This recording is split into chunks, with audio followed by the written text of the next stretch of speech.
It is currently 20th of November 2024, another episode of Lessons.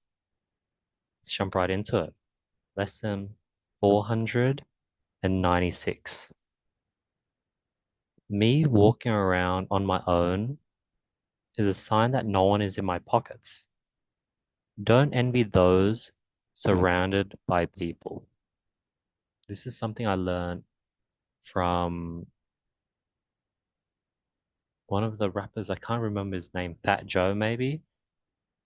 And he was talking about how Mike Tyson is currently boxing Jake Paul at an old age,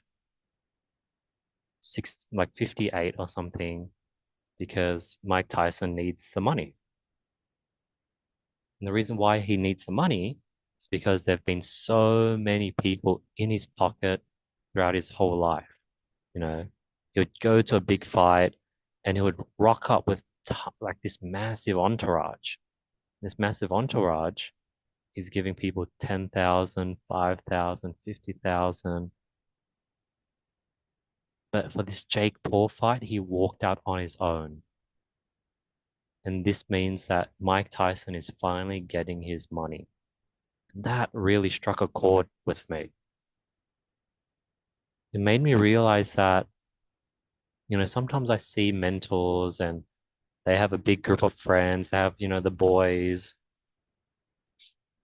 but the boys are his boys and they're in his pocket. He pays for everything. Um, yeah, he covers them, and that's why they're his boys.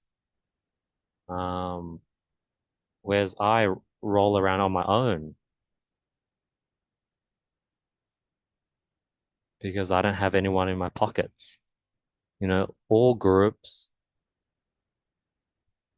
you know, you usually most like if there's a group, usually the leader of the group is usually, often buying rounds and leading things and putting out money.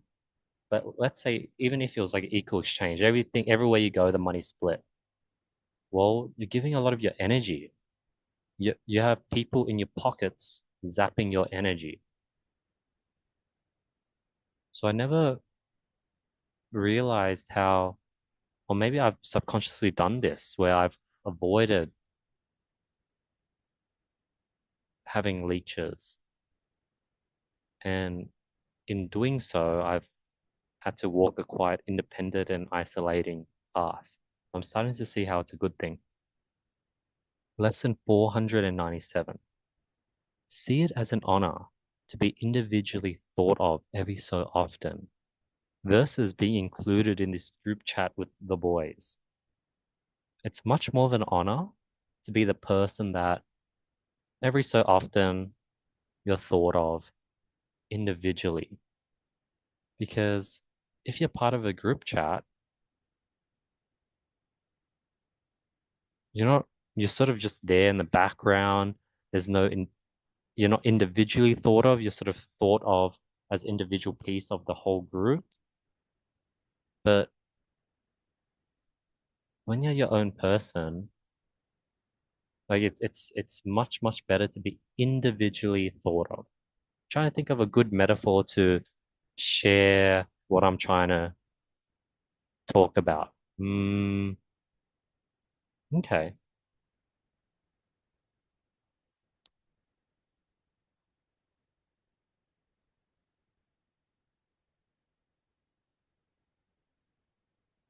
This isn't like the best metaphor, but let's say if there was a brand like Rolex and there's a bunch of SKUs, the GMT2, the Submariner, the Yachtmaster, the Daytona. You're just one out of this massive collection. Now let's say there's another watch brand, a very nice watch brand ABC or Andy's watch brand. And there's only one watch in that brand. When you think of Andy's watch, you think of that one watch. So would you rather be that one watch that people think of every so often, or would you be the day-date Submariner within the Rolex collection. I think that's a great metaphor on why it's actually an honor to be thought of individually every so often versus craving to be part of a group. Lesson 498. I need to start seeing it as an honor that I only get intentional invites to big and meaningful events. You know, friends don't really invite me to a simple, small music thing, or I don't really get invited to like dinners, or catch ups, or different random activities they may do throughout the week.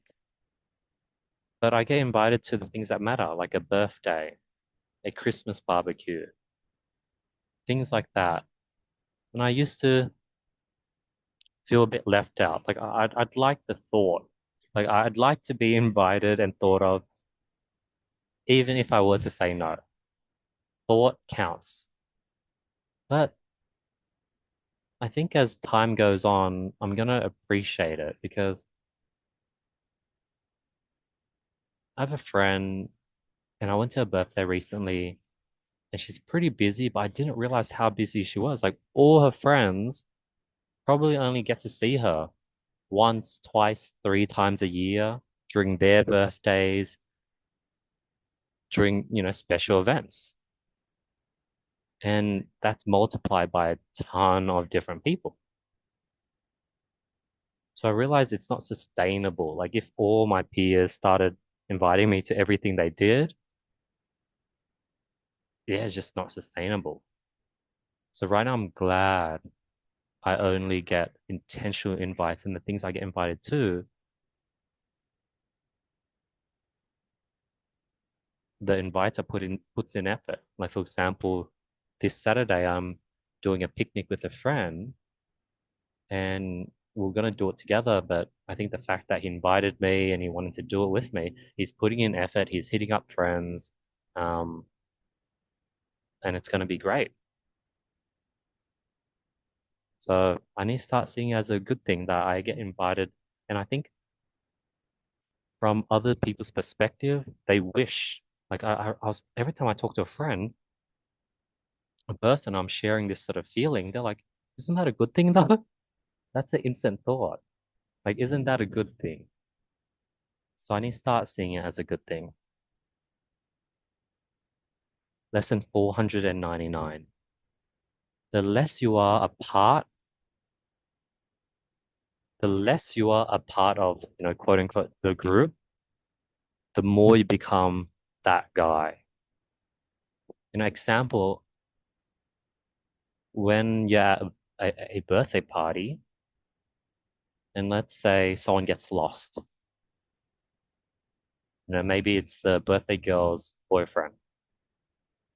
The birthday girl isn't going to ask someone from the group to help out. She's going to go to you to sort it out. So be the guy. Don't be the person that's just a person of the group. Embrace and be that guy. As isolating and lonely and not feeling a part of something as it feels, trust me, you want to be that guy. People want to be that guy. So I really need to embrace it and see it as an honor and not take it for granted. Lesson 500. Can't believe we're up to lesson 500. I've been doing this for some time. Pretty cool. We're up to lesson 500. Sometimes it feels more natural and clear to distance yourself from that person and more forced and chaotic to spend time with them. Listen to your feeling. Go with your gut. Don't force the conversation, force a reply, or force reaching out. Go with what's natural. And if it feels more natural to distance yourself and not be as responsive and keep an arm's length, then that's what you should do. Lesson 501. Do great work. You are the greatest work there is. Yeah, do great work. And the greatest work there is, the greatest artwork, the greatest project, the greatest is yourself. Like you're never ending. There's no limit to how much you can grow, learn, how fit you can be, how physically and mentally strong, how physically and mentally mature and grown you can be. You can keep going. Realize that you are the greatest work there is and do great work. Try to become and build yourself into the best person possible.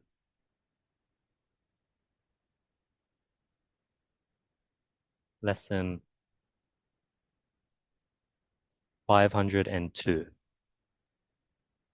The best response to when someone asks you, hey, do you like ABC? Do you like my friend? Or what's your thoughts on ABC? The best response is, I think she's super cool, but I think we're just too different to like get married. Or like, I think we're too different. And currently I'm looking for the future mother of my children. I think that's like the best answer versus, oh, she's not my type, or I don't like her, or she's not for me, or I don't find her attractive, or I only see her as a friend. Like those things, that's probably not the best reply. But I think you saying like, hey, I think she's really, really freaking cool. I really find her funny. She's really nice. But I think we're just too different, too different. I think that's the best response. It's a nice response too. Like if I heard that, like I'd be like, oh, like to be honest, I'd like that person even more because that's such a nice response. Lesson 503. You want more of someone's time? Work on yourself and become more successful, more valuable. Focus on that and everything else will come. The more you trace, the more you de detract people from you. The less you chase and the more you chase inwards, meaning chase away from them, the more they're going to want to sort of come to you. Focus on yourself and everything else will come. I've I've seen that. Like people used to tell me that all the time when I was young. Focus on yourself, be you, just focus on personal growth and everything will come. And I was like, what the hell does that mean? Like how do I attract people by not attracting people and not trying to attract people? And guess what? Me being me, me sort of not chasing, not trying to make a good impression, me just being insular, somehow ironically attracts people. Lesson 504. I've noticed people who are at that seven-figure mark, they work on their memory and their recall ability. That's something they practice, that's something they're trying to get good at. And they're pretty good at it. Eight-figure earners share and show and flex their ability to remember things. They would call things, they'll call out things you said previously. This is something I do. Ah, fuck, I need to stop doing it. They call out things that you did previously to make a point, revealing that like, hey, I remember everything. Whereas nine-figure earners remember everything without you knowing. Like I've a few mentors, one or two mentors, they probably remember everything I've said or done. And I've seen them, they'll tell stories, they'll remember different things, but they'll never bring it up. Like they'll never bring up, hey, remember when you did that? Or like, yeah. And the question is why? I think one, when you're a nine-figure earner, you don't have anything to prove. You don't need to prove to people that you have the ability to make people feel seen and remember things they've said. Two, it's more advantageous to act as if you don't remember that bad thing that person did, to put that person at ease so that they can continue being themselves versus putting on a filtered version of themselves. So the mistake of being sort of the eight-figure earner is that like, okay, wow, this person just revealed to me that they have really good memory. Now I'm going to be very careful what I say and do. So now they've compromised themselves by now letting me know that they're really good with memory core, and now they're going to get a more filtered version of me. And that's going to be hard if they really want to get a better read of me. So I think, yeah, and it's like it's thirdly, now people are going to be less open. They're going to share less because they know that whatever they share, I'm going to remember for a long, long time. So I think that's the lesson I'm learning from these nine-figure earners that, yeah, there's no advantage to bringing up mistakes or things that made you feel any type of way from the past and making the person uncomfortable and be like, hey, I remember that. There's no advantage to that. Lesson 505.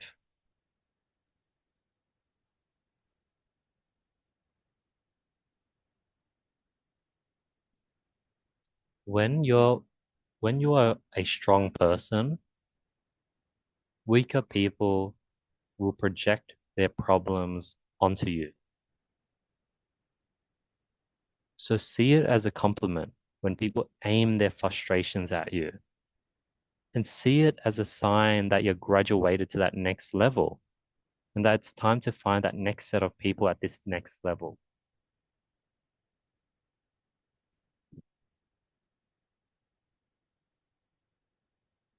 Also see it as a compliment that like, hey, this is just confirmation that you are the stronger person. Get like feel that. You're like, huh, that's pretty cool. Like I'm like it's a very nice thing. Appreciate it. Lean into that.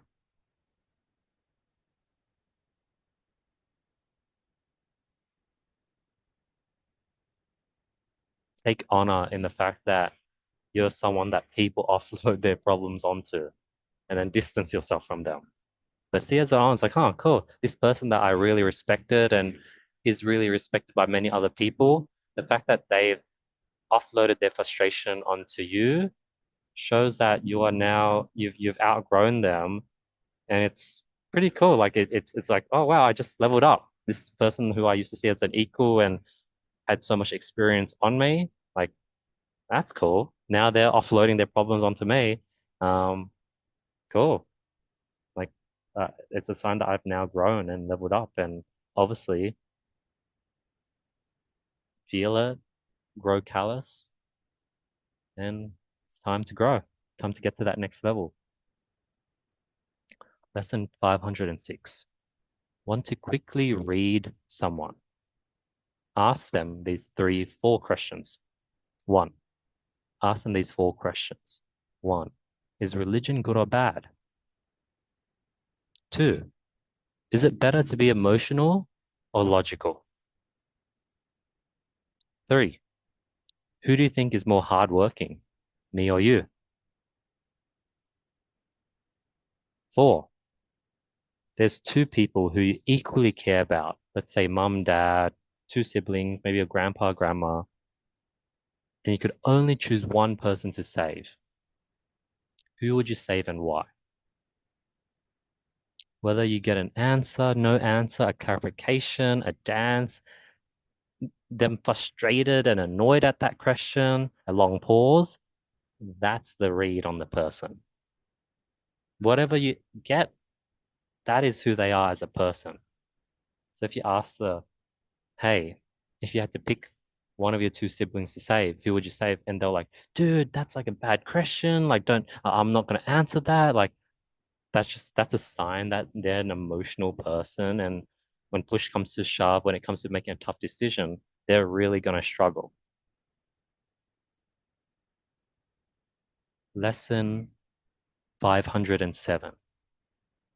Tension is the final chapter to outgrowing a friend. It's the final nail in the coffin. Tension. You grow, you get annoyed, this annoyance builds up, there's this pressure that's being bottled up. Eventually, the bottle explodes through a tension point, and that's just a sign like, wow, you guys are now no longer in sync. You guys now have differing opinions. You guys are now no longer on the same page.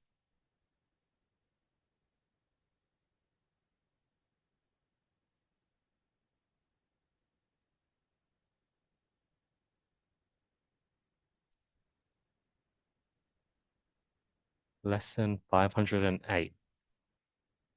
If you're the one bringing more value to the friendship, you'll be blessed with peace upon diverging, as you know that you're not the one missing out. There's low-key a feeling of weight being lifted off your shoulders.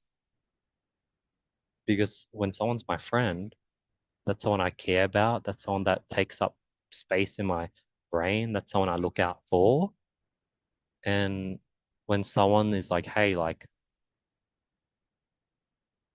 they think someone's like, hey, I don't need you. All right, cool, cool.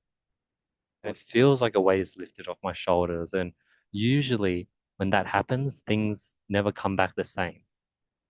And it's like a permanent weight lifted on your off your shoulders. So now, wow, that's one less person I need to carry. And it's an honor to carry people and look out for people. Only if they want that, though.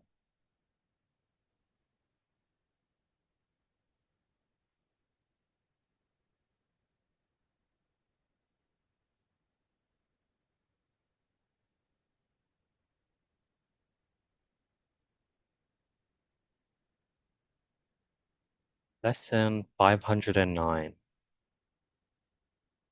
There's a difference from being easy versus being easy to approach.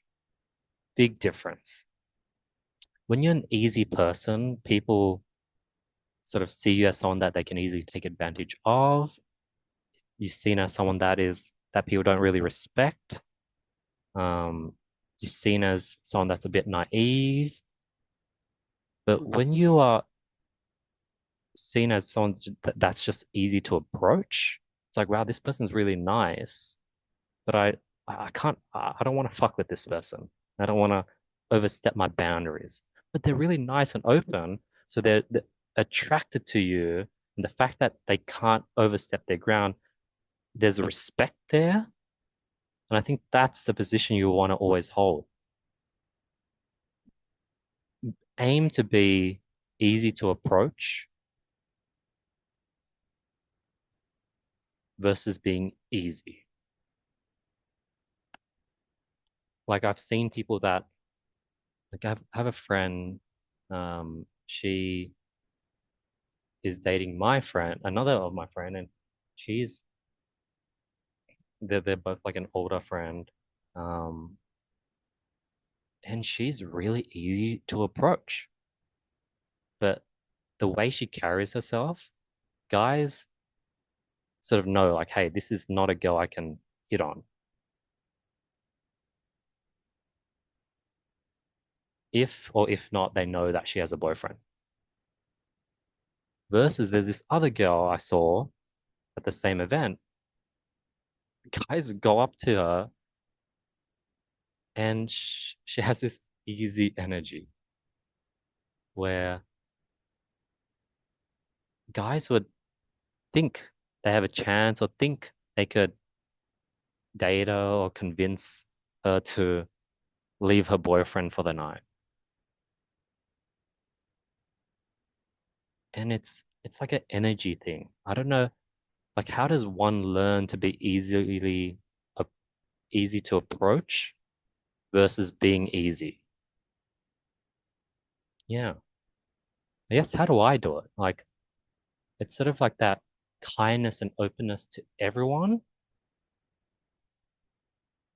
but knowing that the moment this person says something or does something that disrespects you, you're willing to cut them off straight away without a second's thought. Just having that mindset and that discipline exudes through your aura. I think that's what it is. It's like, hey, I want to talk to everyone. I want to get to know everyone. But the moment you do me wrong, the moment I see a red flag, I'm cutting you off cold turkey. And people could feel that. People can feel that, hey, this person is very easy to approach, but I don't want to disrespect him.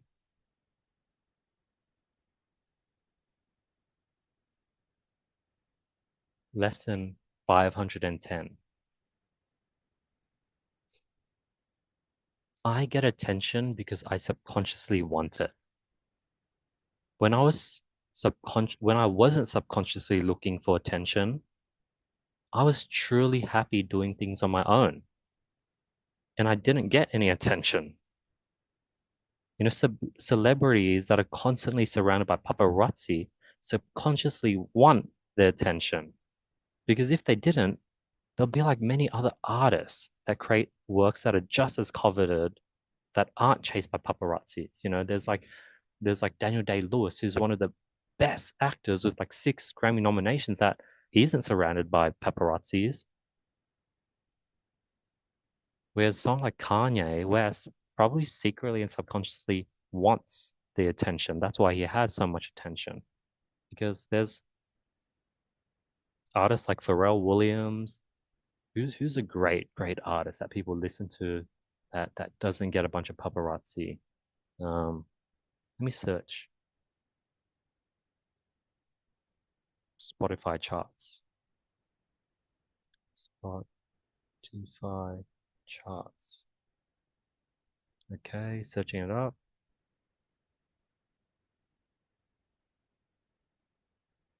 I have to log in. I don't want to log in. Artists. Okay, Drake is number one. I guess, to be honest, Drake doesn't get that much paparazzi. The Weeknd, wow, The Weeknd's pretty up there. Like The Weeknd has, look, people like The Weeknd, Bad Bunny get way less paparazzi than Justin Bieber. Ed Sheeran is up there and he's pretty low key. Eminem,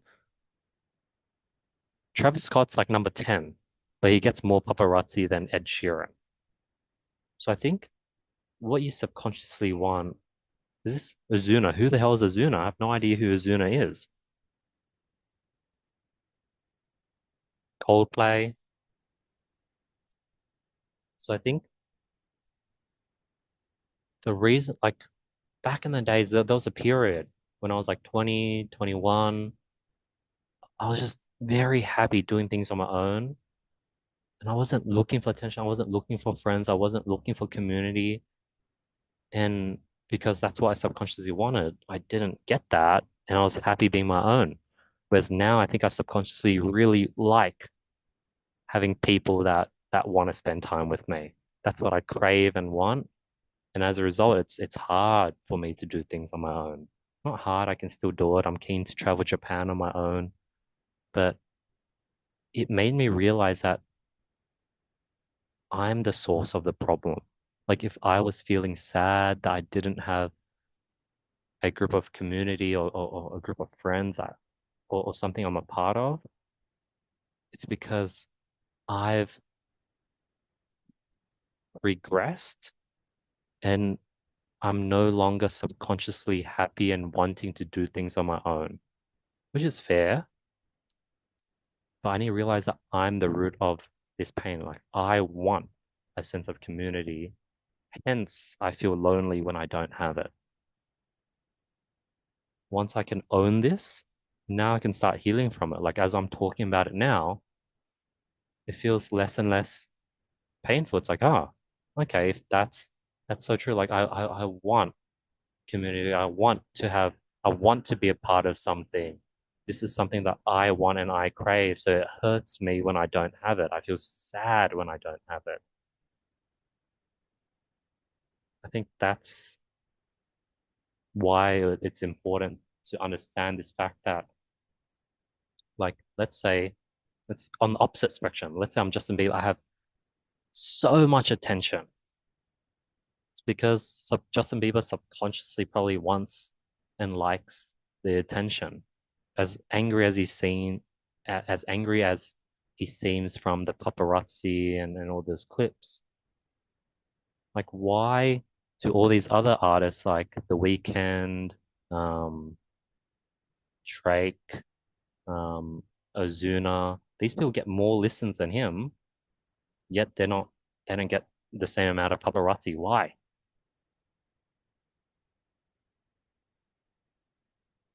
So like right now I do have more people in my life. I am invited to more things. I am doing less things on my own because I subconsciously want to be invited. I subconsciously want to be thought of. Um, so when that doesn't happen, I get sad, and I'm getting sad because of my own wants. So I need to own it. So yeah, that is the lessons for this week. Peace.